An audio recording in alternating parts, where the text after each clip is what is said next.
नमस्कार, प्रीति चौहान क्लासेस में आपका स्वागत है। आज हम हिंदी व्याकरण में अलंकार के बारे में विस्तार पूर्वक पढ़ेंगे। तो स्टार्ट करने से पहले चैनल को सब्सक्राइब करें, पसंद आए तो लाइक करें, कमेंट्स करें। तो स्टार्ट करते हैं हिंदी व्याकरण में। अलंकार। अलंकार का शाब्दिक अर्थ होता है आभूषण। अलंकार का अर्थ क्या होता है? आभूषण। जिस प्रकार आभूषण से सजी नारी सुंदर लगती है। अगर नारी को आभूषण पहना दिए जाएं, उसे सजा दिया जाए आभूषण से, तो कैसी लगती है? सुंदर। तो उसी प्रकार अलंकार भाषा का आभूषण होते हैं। क्या होते हैं? अलंकार भाषा के आभूषण होते हैं। इसके प्रयोग से भाषा कैसी बनती है? चमत्कारी बनती है। ये भाषा में शब्द और अर्थ की दृष्टि से सौंदर्य उत्पन्न करते हैं। किसकी दृष्टि से? शब्द और अर्थ की दृष्टि से सौंदर्य उत्पन्न करते हैं। अलंकार के मुख्यतः दो भेद होते हैं। कितने भेद होते हैं अलंकार के? दो भेद होते हैं। वह कौन कौन से होते हैं? शब्द अलंकार और अर्थ अलंकार। ठीक है, कौन कौन से? शब्द अलंकार और अर्थ अलंकार। आइए शब्द अलंकार के बारे में जानते हैं। काव्य में जहाँ शब्द के विशिष्ट प्रयोग से सौंदर्य और चमत्कार उत्पन्न होता है। किसके प्रयोग से? शब्दों के प्रयोग से। ठीक है, विशिष्ट प्रयोग से सौंदर्य और चमत्कार उत्पन्न होता है, वहाँ क्या होता है? शब्द अलंकार होता है। उदाहरण के लिए देखेंगे, जैसे तट तमल तरुबर बहु छाए। तो यहाँ पे तट ता तमल ता तरुबर ता, तो यहाँ पे क्या हुआ है? ता वर्ण के विशेष प्रयोग से पंक्ति में क्या आया है? लैत्मकता सौंदर्य तथा चमत्कार उत्पन्न हो गया है। ता वर्ण के विशेष प्रयोग से पंक्ति में लैत्मकता सौंदर्य और चमत्कार उत्पन्न हो गया है। अतः यहाँ पे क्या है? शब्द अलंकार है। आगे शब्द अलंकार के भेद जानेंगे। शब्द अलंकार के कितने भेद होते हैं? 3। पहला है अनुप्रास अलंकार, दूसरा है यमक अलंकार, तीसरा है श्लेष अलंकार। कितने हैं? 3 भेद शब्द अलंकार के। अब पहला भेद के बारे में जानेंगे। पहला है अनुप्रास अलंकार। काव्य में जहाँ समान ध्वनियों वर्णों की एक से अधिक बार आवृत्ति हो। क्या हो? एक से अधिक आवृत्ति हो। किसकी? ध्वनियों और वर्णों की एक से अधिक बार आवृत्ति हो, वहाँ पर क्या होता है? अनुप्रास अलंकार होता है। उदाहरण के लिए देखेंगे, समझेंगे, जैसे पोथी पढ़ी पढ़ी जग मुआ, पंडित भया न कोई। तो यहाँ पे पोथी पढ़ी पंडित तो पा वर्ण की आवृत्ति हुई है। क्या हुई है? पा वर्ण की आवृत्ति हुई है। तो यहाँ पे क्या है? अनुप्रास अलंकार है। और अन्य उदाहरण देखेंगे अनुप्रास अलंकार के। देख कर बाधा विविध बहु, विघ्न घबराते नहीं, रहे भरोसे भाग्य के, दुख भोग पछताते नहीं।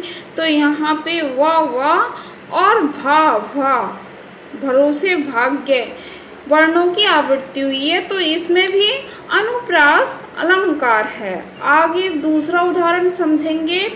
दीन बंधु दुखियों का दुख कब दूर करोगे। तो यहाँ पे दीन बंधु दुखियों का दुख कब दूर करोगे। तो यहाँ पे दा वर्णों की आवृत्ति हो रही है। तो यहाँ पे भी क्या हो रहा है? अनुप्रास अलंकार का आभास हो रहा है। यहाँ पे कौन से वर्ण आ रहे हैं? दा दा, ठीक है। यहाँ पे दा वर्णों की आवृत्ति हो रही है। अब हम और उदाहरण लेंगे। मिट्टा मोंदू मन मालिने, मलिने, ठीक है। मिटा मोंदू मन मलिने, माँ वर्ण की आवृत्ति हुई है। मिटा मोंदू मन मलिने, ठीक है। तो यहाँ पे भी क्या हो रहा है? माँ वर्णों की आवृत्ति हो रही है, तो यहाँ पे भी अनुप्रास अलंकार है, ठीक है। अब आगे समझेंगे दूसरा उदाहरण। चारों चंद की चंचल किरणें, यहाँ पे भी चा च च वर्णों की आवृत्ति हो रही है। क्या हो रहा है? चा वर्ण की आवृत्ति हो रही है, तो यहाँ पर भी अनुप्रास अलंकार है। आगे देखेंगे। कस्तूरी कुंडली बसे मृग धूणे वन माही, तो यहाँ पर भी का वर्णों की आवृत्ति हो रही है, तो यहाँ पर भी अनुप्रास अलंकार है। अब आगे देखेंगे।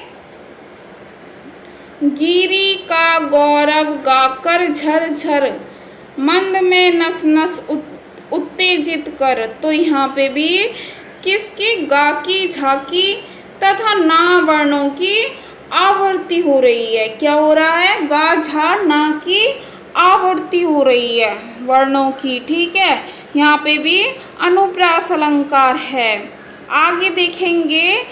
निंदक नेड़ा राखी अग्नि कुटी बधाई, तो यहाँ पे भी ना वर्णों की आवृत्ति हो रही है, ठीक है। तो यहाँ पे भी अनुप्रास अलंकार है। अब आगे देखेंगे।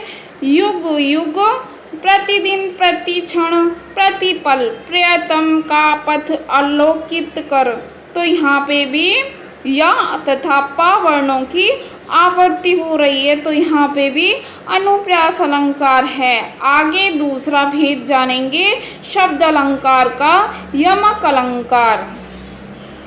जब कविता में किसी एक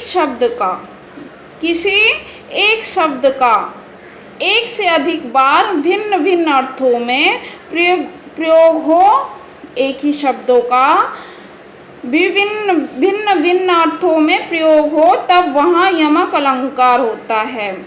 आइए दोबारा समझते हैं। जब कविता में किसी एक शब्द का एक से अधिक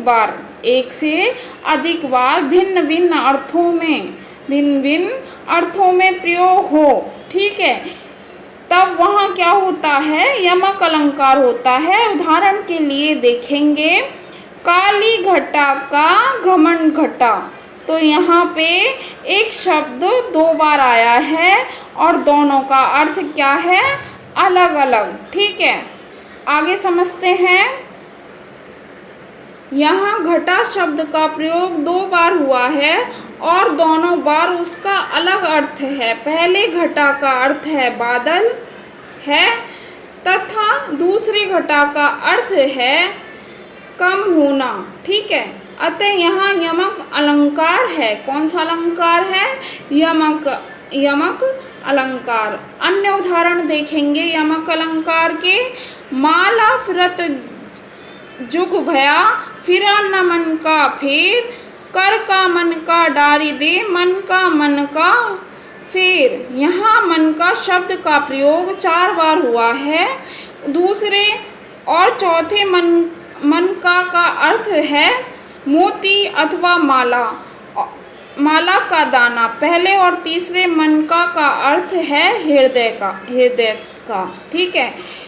अब यहाँ पे यमक अलंकार होगा। और आइए और उदाहरण जानते हैं।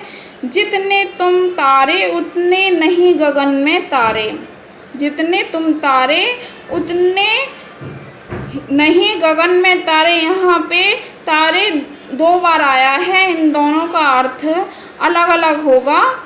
यहाँ तारे का अर्थ अलग अलग अर्थ है। पहले तारे शब्द का अर्थ है उद्धार करना तथा दूसरे तारे से तात्पर्य आकाश में चमकने वाले तारे से है। यहाँ पर भी यमक अलंकार है। आइए आगे समझते हैं। 3 बेर खाती थी वो 3 बेर खाती थी। तो यहाँ पर बेर शब्द 2 बार प्रयोग हुआ है। यहाँ पहले 3 बेर शब्द का अर्थ 3 बार से है, अर्थात 3 बार, जबकि दूसरे 3 बेर का अर्थ है 3 फल, यानी कि बेर, खाने वाले बेर। आगे समझते हैं और उदाहरण। कहे कवि बैनी बैनी व्याल की चुराए लीनी। पहले बैनी से तात्पर्य कवि से है और दूसरे बैनी का अर्थ है चोटी। आइए आगे समझते हैं। कनक कनक ते 100 गुनी मादकता अधिकाय या खाए बोराए नर वा पाए बोराए। यहाँ पहले कनक का अर्थ है सोना और दूसरे कनक का अर्थ है धतूरा। तो यहाँ पर भी क्या है, यमक अलंकार है। ठीक है, अब हम तीसरा भेद जानेंगे शब्द अलंकार का, श्लेष अलंकार। श्लेष अलंकार, ठीक है। श्लेष का अर्थ होता है चिपका हुआ या छिपा हुआ। कविता में जब एक ही शब्द में एक से अधिक अर्थ चिपके हुए अथवा छिपे हुए हों, क्या हों, एक ही शब्द में एक से अधिक अर्थ चिपके हुए हों अथवा छिपे हुए हों, तो वहाँ पे क्या होता है, श्लेष अलंकार होता है। जैसे एक उदाहरण पढ़ेंगे। रहीमन पानी राखिए बिन पानी सब सून, पानी गए न उबरे मोती मानक चून। तो यहाँ पर एक शब्द कई बार प्रयोग हुआ है, तो यहाँ पे शब्दों में एक से अधिक अर्थ चिपके हुए हैं एक ही शब्दों में। तो आइए समझते हैं। पानी गए न उबरे मोती मानक चून, ठीक है। तो दोहे में प्रयुक्त पानी शब्द के 3 अर्थ हैं जो अलग अलग संदर्भ में प्रयुक्त हुए हैं, ठीक है। मनुष्य के संदर्भ में पानी का अर्थ है सम्मान, ठीक है। मोती के संदर्भ में पानी का अर्थ है चमक, तथा आटे चून के संदर्भ में पानी का अर्थ है जल।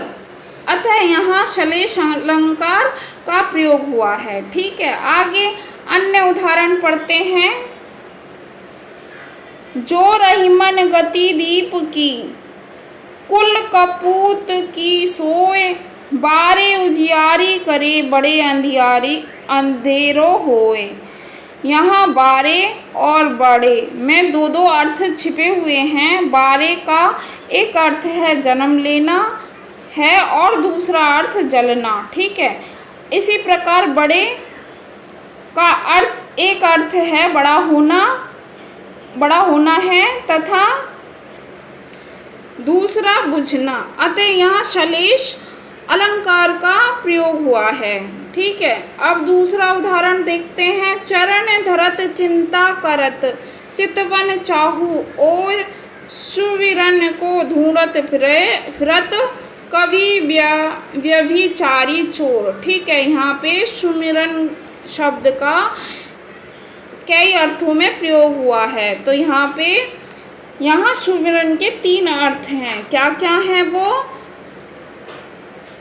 जो अलग अलग संदर्भ में प्रयुक्त हुए हैं। कवि के संदर्भ में सुमिरन का अर्थ है अच्छे शब्द। व्यभिचार के संदर्भ में सुमिरन का अर्थ है अच्छा रूप रंग, और चोर के संदर्भ में सुमिरन का अर्थ है स्वर्ण या सोना, ठीक है। अतः यहाँ श्लेष अलंकार का प्रयोग हुआ है। आगे देखते हैं और उदाहरण। मगन को देखी पट देखत बार बार। उपयुक्त पंक्ति में पट के 2 अर्थ हैं। पहला है वस्त्र तथा दूसरा है किवाड़, ठीक है। पहले अर्थ के अनुसार कोई व्यक्ति याचक को देखकर उसे बार बार वस्त्र देता है, और दूसरे अर्थ के अनुसार कोई व्यक्ति याचक को देखकर ही दरवाज़ा बंद कर देता है, अतः यहाँ भी श्लेष अलंकार है। ठीक है, श्लेष अलंकार है यहाँ पे। आज की वीडियो में इतना ही। उम्मीद करती हूँ कि वीडियो पसंद आई होगी। धन्यवाद।